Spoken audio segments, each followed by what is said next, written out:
Hello my dear students, আজকে আমি তোমাদের সঙ্গে যারা West Bengal board of secondary এডুকেশনের আন্ডারে ক্লাস 9, 10 বা এবারে মাধ্যমিক দেবে, এই যারা গ্রুপের স্টুডেন্টস রয়েছে, আমি তাদেরকে টার্গেট করে আজকের এই ভিডিওটা করছি। এবং এই ভিডিওটার মূল উদ্দেশ্যই হচ্ছে ইংরেজির প্রতি ভীতি কি করে আমরা দূর করতে পারি। একটা সিম্পল সত্য যেটা ট্রুথ, সেটা আমরা কিন্তু প্রত্যেকেই জানি যে আজকের যে যুগ সেটা হচ্ছে নলেজেবল সোসাইটি, একটা নলেজেবল এজ। এই কারণেই এজ সবসময় নলেজেবল, কিন্তু এখন আমরা একটু অ্যাডভান্সড স্টেজে রয়েছি। এই স্টেজে আমরা বাড়ি থেকে বেরিয়েই কিন্তু সবসময় আমরা ইংরেজির একটা এনভায়রনমেন্ট লক্ষ্য করি, এবং বাড়ি থেকে বেরিয়ে শুধু নয়, বাড়ির ভেতরেও আমরা প্রচুর পরিমাণে ইংরেজি শব্দ ব্যবহার করি।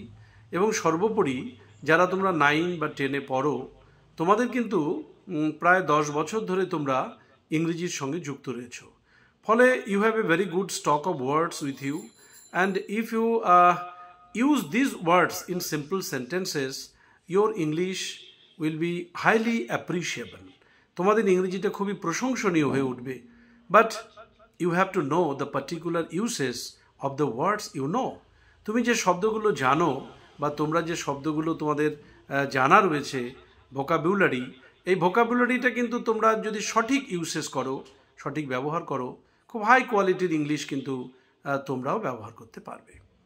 সাপোজ একটি স্কুলের ইভ্যালুয়েশন টেস্ট 2024-এর যে একটা কোশ্চেন আমার হাতে রয়েছে, সেখানে তারা কোশ্চেন যিনি সেট করেছেন, খুব ট্যাক্টফুলি, খুব সুন্দরভাবে একটি কোশ্চেন সেট করেছেন রাইটিং সেকশানে, যে একটা প্যারাগ্রাফ লেখো ডিউটিজ অফ এ স্টুডেন্ট।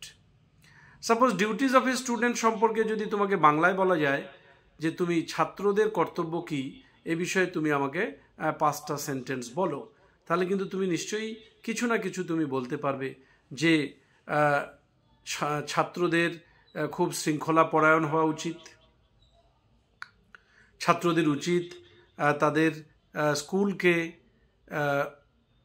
মান্য করা, ওবে করা, যেটা আমি ইংরেজিতে বলি, কিংবা তাদের প্যারেন্টসদেরকে ওবে করা, সিনিয়রসদের যারা এল্ডারলি পিপল তাদেরকে রেসপেক্ট করা, এটা একটা স্টুডেন্টের উচিত। আর কি উচিত? স্টুডেন্টের উচিত সিরিয়াসলি স্টাডি করা, এবং টিচার যে কথা বলছেন, যে ধরনের সাজেশান দিচ্ছেন, যে ধরনের নলেজ দিচ্ছেন, সেটাকে আবার রিক্যাপিচুলেট করা, পুনরায় সেটাকে চর্বিত চর্বণ, যেটাকে আমরা বারবার মনে মনে আওড়ানো, ঝালিয়ে নেওয়া, সেগুলো করা। আর কি, যে বইয়ের যে ম্যাটারটা রয়েছে পড়াশোনার জন্য, সেটাকে বারবার মন দিয়ে পড়া, এবং সেটা না যতক্ষণ না সে বুঝতে পারছে ততক্ষণ পর্যন্ত তাকে মানে সেটা জানার জন্য আগ্রহ প্রকাশ করা বা কোশ্চেন করা। তা আমরা অনেক কথা বলতে পারি, কিন্তু সেগুলো তোমাদের পক্ষে, সকলের পক্ষে গ্রহণ করা বা সেটাকে প্রয়োগ করা, এটা ভেরি টাফ। সেটা সম্ভব নয় সবার পক্ষে। যারা অ্যাডভান্সড লার্নার্স, তাদের ক্ষেত্রে আমরা বলবো যে আমাদের শাস্ত্রে রয়েছে যে তদ্বিদ্ধি প্রণিপাতেন পরিপ্রশ্নেন সেবয়া, অর্থাৎ বিদ্যা তাকেই বলে যার মধ্যে প্রশ্ন থাকবে, যার মধ্যে প্রণতি প্রণাম থাকবে এবং সেবা থাকবে। অর্থাৎ একজন ছাত্র হতে গেলে তাকে প্রথমে হতে হবে তদ্বিদ্ধি প্রণিপাতেন, অর্থাৎ তার মধ্যে প্রণিপাত অর্থাৎ প্রণাম থাকতে হবে, রেসপেক্ট থাকতে হবে। তার মধ্যে কি থাকতে হবে? যে তার মধ্যে থাকতে হবে তদ্বিদ্ধি প্রণিপাতেন পরিপ্রশ্নেন, অর্থাৎ তাকে জিজ্ঞাসু হতে হবে। জিজ্ঞাসু অর্থাৎ জিজ্ঞাসা করবে, জানতে চাইবে, জ্ঞানের পিপাসাটা তার ভিতরে থাকতে হবে। আর সেবয়া অর্থাৎ তাকে সেবা পরায়ণ হতে হবে, পরিশ্রম করতে হবে, অনুশীলন করতে হবে, এবং আন্তরিকভাবে পাঠভ্যাস তার গড়ে তুলতে হবে। তো এই যে কথাগুলো বললাম, এগুলো খুব ভারী ভারী কথা।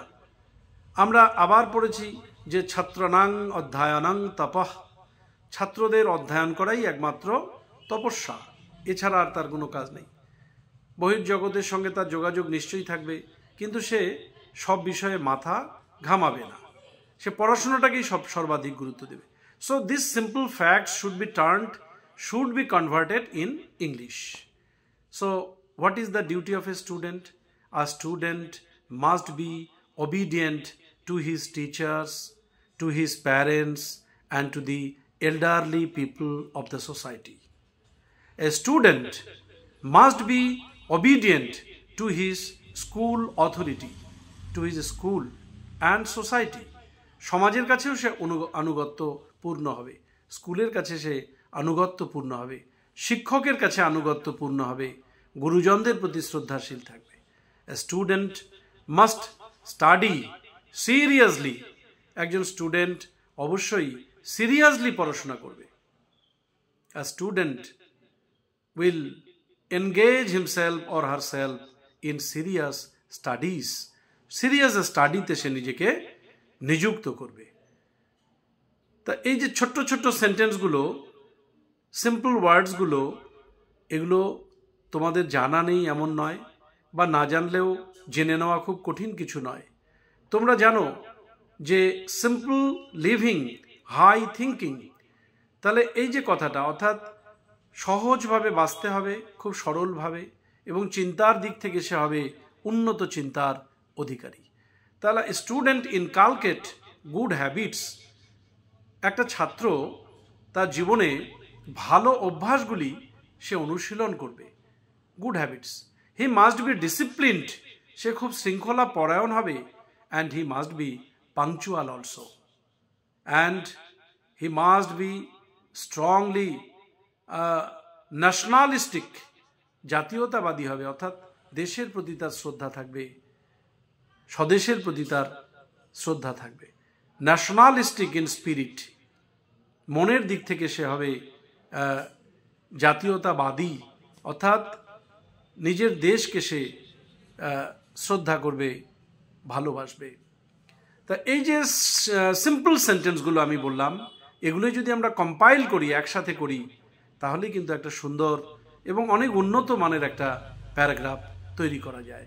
তা তোমাদের ভাবনার মধ্যে এই নতুন নতুন স্ফুরণগুলো আসুক, নতুন কনসেপ্টগুলো ডেভেলপ করুক, এবং আমি চাই তোমরা এই ওয়ার্ডগুলোকে ব্যবহার করে একটা প্যারাগ্রাফ লিখে ফেলো আজকেই, এবং সেটা শেয়ার করো বন্ধুদেরকে, স্যারদেরকে দেখিয়ে সেটা কারেক্ট করে নেওয়ার চেষ্টা করো, গ্রামাটিক্যাল কোনো মিস্টেক যেন তার মধ্যে না থাকে, এবং সেন্টেন্সগুলো যেন কারেক্ট হয়। Simple sentence, small sentence, but the sentences should be correct in form. So thank you very much. আমি তোমাদের এই টিপসগুলো দিয়ে রাখলাম, যদি তোমাদের কাজে লাগে তোমরা অনেক সুন্দর রেজাল্ট করতে পারবে। সবাইকে অনেক অনেক ধন্যবাদ। Thank you.